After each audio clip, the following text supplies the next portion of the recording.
Hello everyone, welcome to my YouTube channel Mom Baby Diary। आज हम बात करने वाले हैं सेकेंड मंथ ऑफ प्रेगनेंसी के बारे में।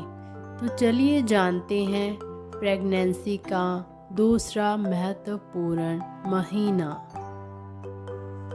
सेकेंड मंथ स्टार्ट होता है जब आपके पीरियड्स मिस होते हैं। पीरियड्स मिस होने के बाद आप यूपीटी करते हो, urine pregnancy test. Pregnancy test kit आपको मार्केट से आसानी से मिल जाती है। इस किट में आपको यूरिन की 2 से 3 ड्रॉप्स डालनी होती हैं। आपको मॉर्निंग का फर्स्ट यूरिन सैंपल ही लेना चाहिए। अगर 2 डार्क लाइंस आती हैं तब आप प्रेग्नेंट हो, देन कॉन्ग्रेचुलेशंस।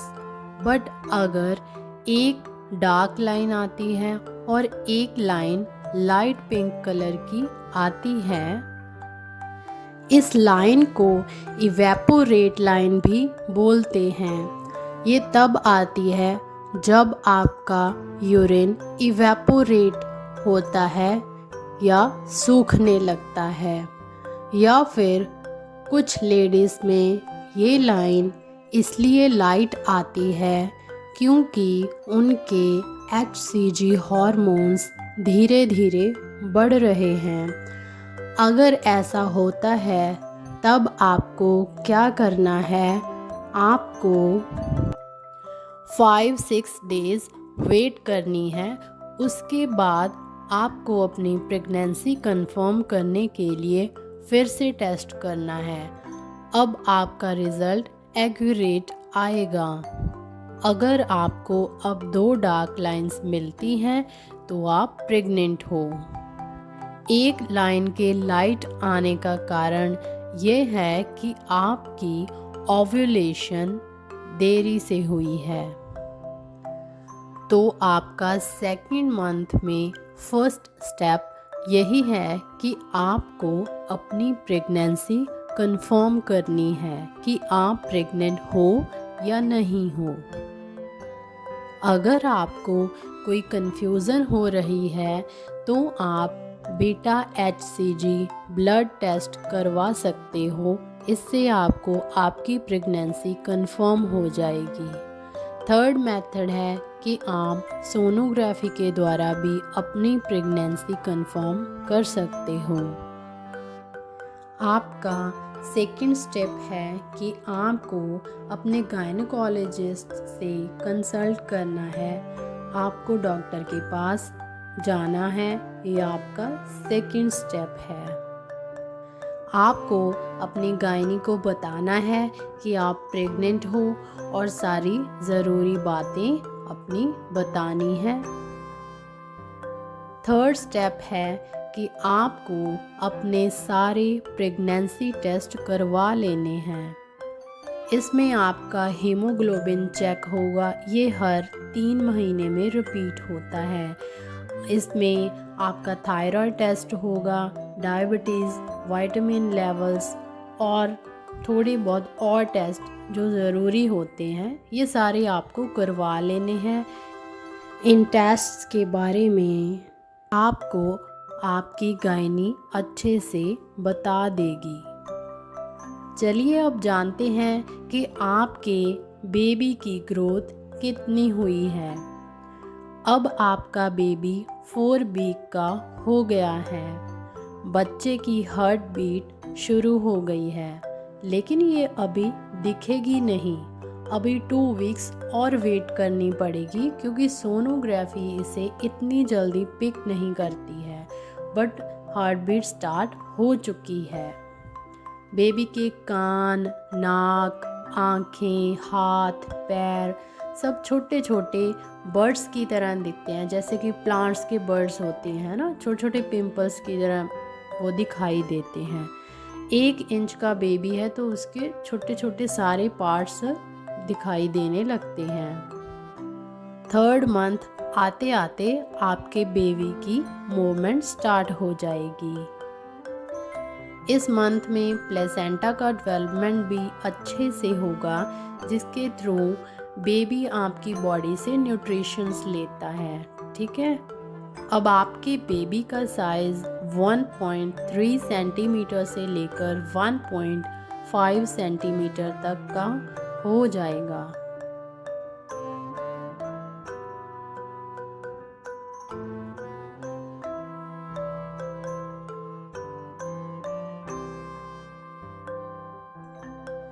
अब जानते हैं कि आपके अंदर सेकेंड मंथ में क्या चेंजेस आएंगे, कौन से सिम्टम्स आपको दिखाई देंगे। आपको अभी से उल्टी स्टार्ट नहीं होगी, अगर आप ज़्यादा सेंसिटिव तो हो भी सकती है। अब आपका थोड़ा सा जी मिचलाना शुरू हो सकता है। ठीक है, 2 वीक्स के बाद ही आपको उल्टी शुरू होगी, जी मिचलाना शुरू होगा। आपको खाने को देखकर स्मेल आएगी, खाना बनाने का मन नहीं करेगा, मसालों से स्मेल आएगी। ये बहुत कॉमन है। आपके जो मन में आए आप वही खाएं। ज़रूरी नहीं है कि घर का बना खाना ही खाना है, बाहर से भी आप खा सकते हो, बट बाहर का खाना हेल्दी होना चाहिए, साफ़ सुथरा होना चाहिए। बर्गर, जंक फूड्स ये आपको अवॉइड करने हैं। ज़्यादा स्पाइसी फूड आपको नहीं खाना है, इससे आपको उल्टी होगी, बच्चे को भी नुकसान होगा।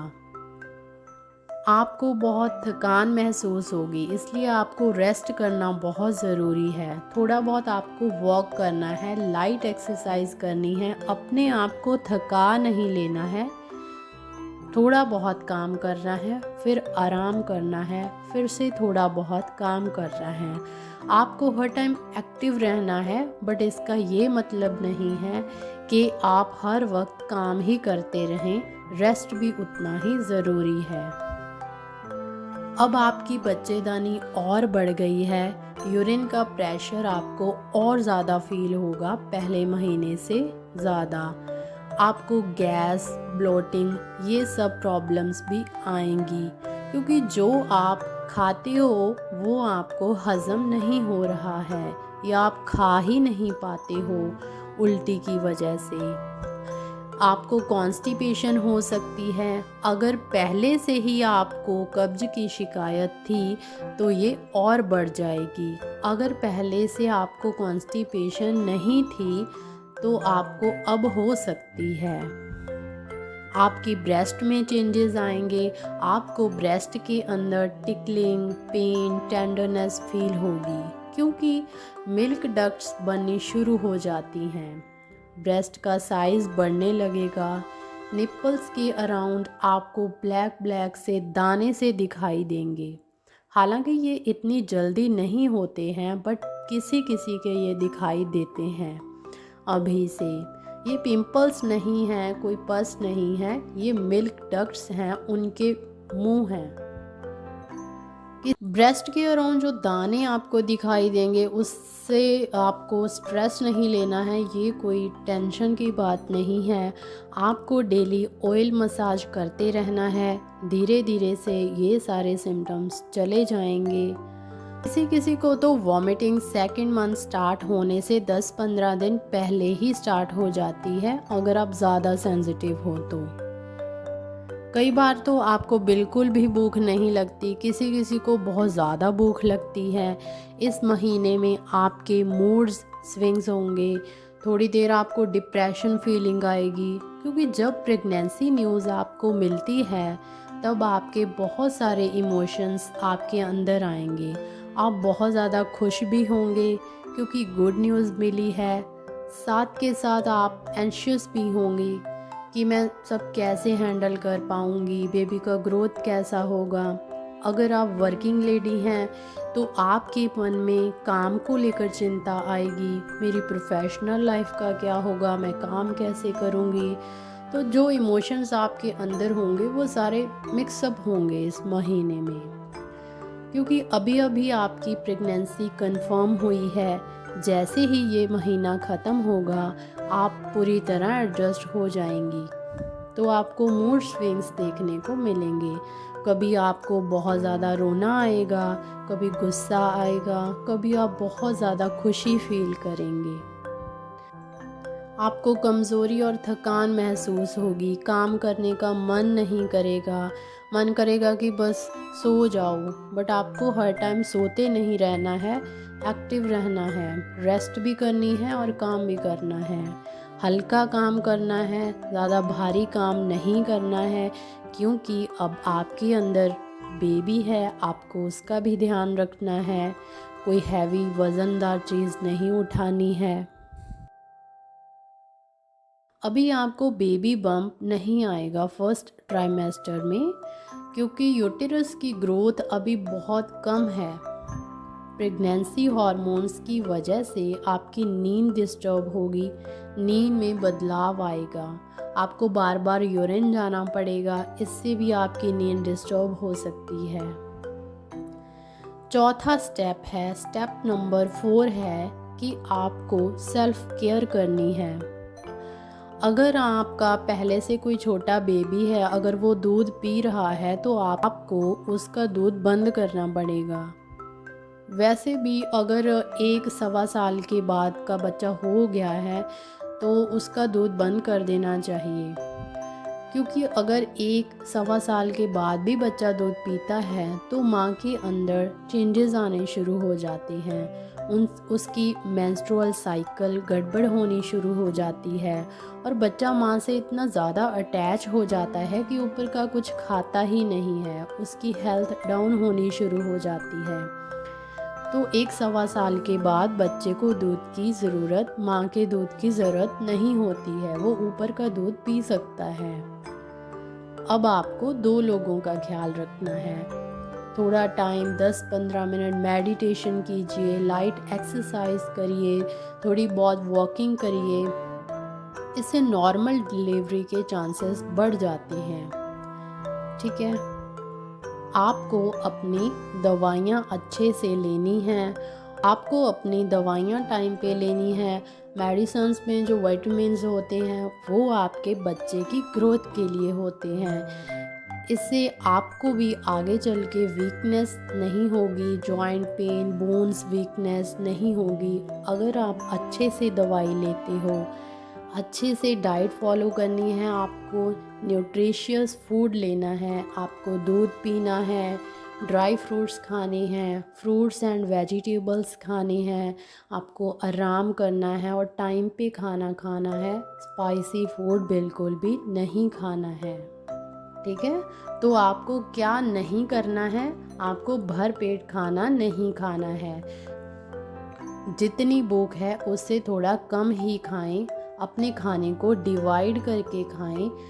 दिन में 5-6 बार आप थोड़ा थोड़ा करके खाएं। अगर आप एकदम से पेट भर के खाना खाओगे तो वो आपको हज़म नहीं होगा, आपको वॉमिटिंग होगी, इससे और भी प्रॉब्लम्स होंगी। तो ये था second month of pregnancy.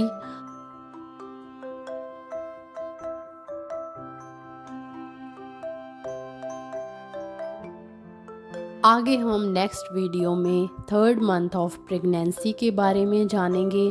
Third month में बहुत सारे चेंजेस आते हैं, बहुत सारी नई चीज़ें होती हैं, तो उसे देखने के लिए हमारे चैनल को सब्सक्राइब करिए। Thanks for watching.